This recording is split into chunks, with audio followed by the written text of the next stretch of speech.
বুড়া হয়ে ঝুঁকা না পাকা বুড়া হয়ে গেছে এক একটা, দাড়ি পাকে তা তো অং করতেছে, মেহেদি আমার লাল মেহেদি মাখতেছে, মাকে মুখে কোন রকম যুবক হওয়ার ধান্দা করছে, যতই করেন বয়স হয়েছে না হয়নি। এই যে পাকা বুড়া আপনি, এই অনেক আবার সিং এক লোক করছে আপনি এই বয়সে দাড়ি কামালেন কে, করছি দাড়ি তুলে কামা বুড়া বুড়া লাগে, এই কত নম্বর চালাক লোক। তাই বললাম আপনাকে এলাকার লোক চেনে না, আজ আপনার বয়স কত, করছে যতই ছিল, কিন্তু এগুলো সব চেঁচে মেঁচে ঘুরে বেড়ালে মানুষ মনে করে যে খুব একটা বেশি বয়স লয়, এগুলো বেশি বয়স লয়, এটা মনে করে যে ফেরেস্তা এসে ফেরত যায়, কে এইটা তো চ্যাংরাই আছে, এটাকে এখন মারার দরকার নেই, তাই যাবে, বলছে হ তাই যায়, তাইলে কিসের জন্য তুমি করতেছেন এলে? হ্যাঁ, দুদিন পরে তো কব্বর চালাবে, চাঁচা মাছা অবস্থায় গেলে ফেরেস্তা বন্ধ কবে, এটা শ্মশানত থেকে এটা যাচ্ছে কে, এ কথা না কে, এটা তো শ্মশানত যাওয়ার কথা, এটা কে রে, এটা কে, এটা মোসো নাই দাঁড়িয়েও নাই, কি রে, এটা মহিলার কবর না পুরুষের কবর, এটা শ্মশানত না যাই যাচ্ছে কে, এ কথা না কে, মন খারাপ করলেন? এমন করবে কিছু দাঁড়িয়ে চাঁচা লোক করছে, খেরিতা বলে কি করে কয় মানুষ, তা কেকার করবে তোমার, তুমি একটা বুড়ো হ্যাঁ, তোমার লাঠি ফুটি হচ্ছে, তাও তোমার হিজার আক্কাল হলো না, তোমার ইজ্জতই তো নাই, তুমি ব্যাগ যদি মার গেল, কথা ঠিক না ব্যাঠি? লাঠি আসা নানা ডাকিচ্ছে, লাঠি আসা দাদা কয়ে ডাকিচ্ছে, তা ওই দাড়ি চাঁচতেইছে, কি চাঁচা এগুলো? তুমি একটা পুরানা মুসলমান, সিনিয়র মুসলমান, তোমার লাঠি মাটি হয়ে গেছে।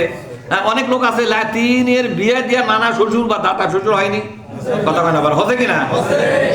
হচ্ছে আমি আমাকে ছিলেন একজন ওই দাঁড়ি চাচালক করছে, আপনি কি আমাকে চেঙ্গারা মনে করছেন? তখন মানে তক্ক লাগলে বুড়ো হয়, আমাকে আমি কেন আপনার বয়স 30-35 হবে, করছে 35 বছর বয়স, কি করেন আপনার? আমার লাঠি জামাই হয়েছে। আমি তো আপনার থুতুর তো লাঠি জামাই বোঝা যাচ্ছে না, থুতু কর না, কি করেন আপনার?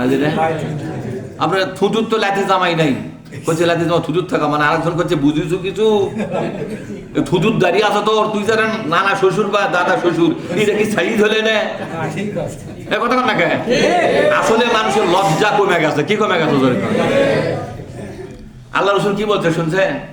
কব আল হায়াউ, বলেন আল হায়াউ শুবাতুম মিনাল ঈমান। এটা হাদিস, কিন্তু ফাজলামি করে কথা চিন্তা করবেন না, এটা কি? এটা হাদিস। আল হায়াউ লজ্জাশীলতা, যে নিজের ব্যাপারে লজ্জা বোধ করে, কি করে, যে মানুষ আমাকে কি মনে করে আল্লাহ, এই যে লজ্জাশীলতা, অত্যন্ত লাজুক প্রকৃতির মানুষ, লজ্জাশীল মানুষ, এই লজ্জাশীলতা হচ্ছে ইমানের একটা অংশ, এ পার্ট অফ ইমান। আল্লাহর নবী বলেন আল হায়াউ শুবাতুম মিনাল ঈমান, লজ্জাশীলতা এটা একটা ইমানের অংশ, যার লজ্জা নাই তার মধ্যে ঈমান নাই।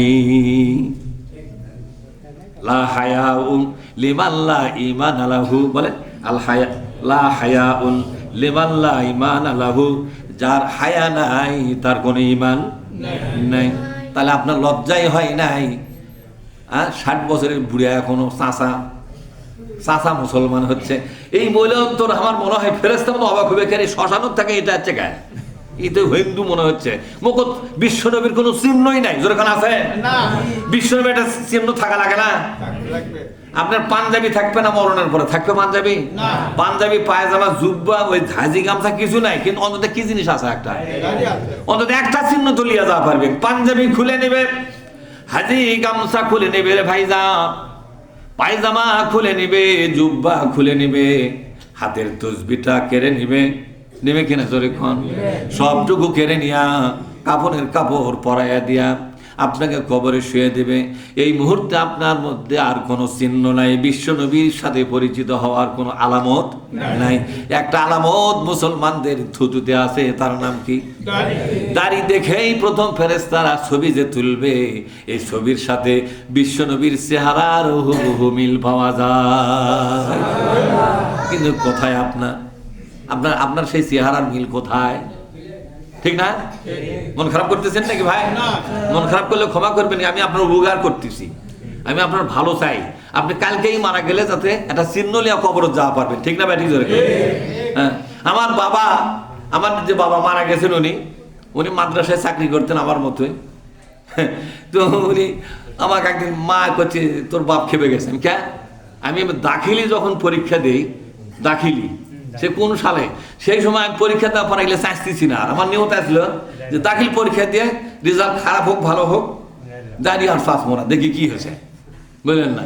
তো দাড়ি বড় হচ্ছে, আমার মগজা হচ্ছে যে ওই কি করবে চাচ্ছে, বোঝেন নেই? মানে আব্বা চিন্তা করে গেছে ওই যদি দাঁড়িয়ে থতে আমার তো ভয় লাগবে, মানে ওই চিন্তা। তা করছে ওই দাঁড়িয়ে থুচ্ছে তা তোমার অসুবিধা করছে, অসুবিধা নাই মানে ওর দাঁড়িয়ে তোর বয়স হচ্ছে, বলছে ওর নাই বয়স হয়, তোমার বয়স হয়নি, তুমি কথা না। বলছে ওই জন্যই তো করছি যে ওখানে দেরিতে থোবা করিস। আমার যা করছে তো ওখানে দেরিতে দাঁড়িয়ে থোবা করলো। আমি করছি কে করলো? করছে তোর বাপ। হ্যাঁ আচ্ছা। আমি একের সেলুনত যায় দাড়ি যেখানে সাইজ করা লাগে সাইজ করে পাকা দাড়ি আলাদা বসে আছি। আব্বা করছে এক কথা কোয়া আর কলা গাছও কত একই জিনিস, দাঁড়িয়ে তোর সাইজ করে থোচালো।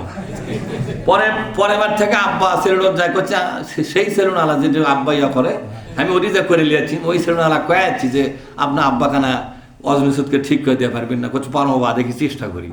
গিয়েছে বলছে শোনেন আপনার দাঁড়িয়ে ধার দেওয়া যাবে না, আপনার ব্যাটা মলানা হচ্ছে দাঁড়িয়ে আলা, আপনি কিছু গিয়া করবেন, আপনি বসেন আমি সাইজ করে দিচ্ছি। এক আব্বা সুন্দর করে সাইজ করে দিচ্ছে, বাইরে আরো খাপা।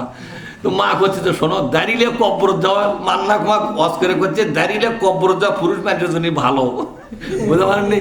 যে তুমি বেটার অসটা শোনো, মহনা বানাচ্ছ বেটা আর বেটার অস শুনবে না। তা আব্বা পরে করছে আচ্ছা লে হোক, সেলুন আমাকে সাইজ করে দিয়েছে কাম্বা হোক ইনকেই চলুক। আব্বা মৃত্যু পর্যন্ত দাঁড়িয়ে মুখেই ছিল। একটা ওসিলায় তো মানুষ দাঁড়িয়ে রাখা লাগে না। আব্বার মতো লজ্জা আছে যে বেটার দাঁড়িয়ে হবার নাই, এটা লজ্জার একটা বিষয়। তো সেই লজ্জা আপনার নাই, কথা কন না কেন? সেই লজ্জা আপনার হওয়া দরকার আছে না নাই? দরকার আছে।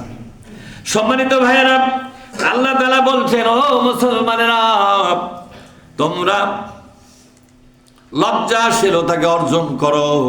লজ্জাশীল বান্দাকে আল্লাহ বড় পছন্দ করে। লজ্জা নাই তার ঈমান নাই।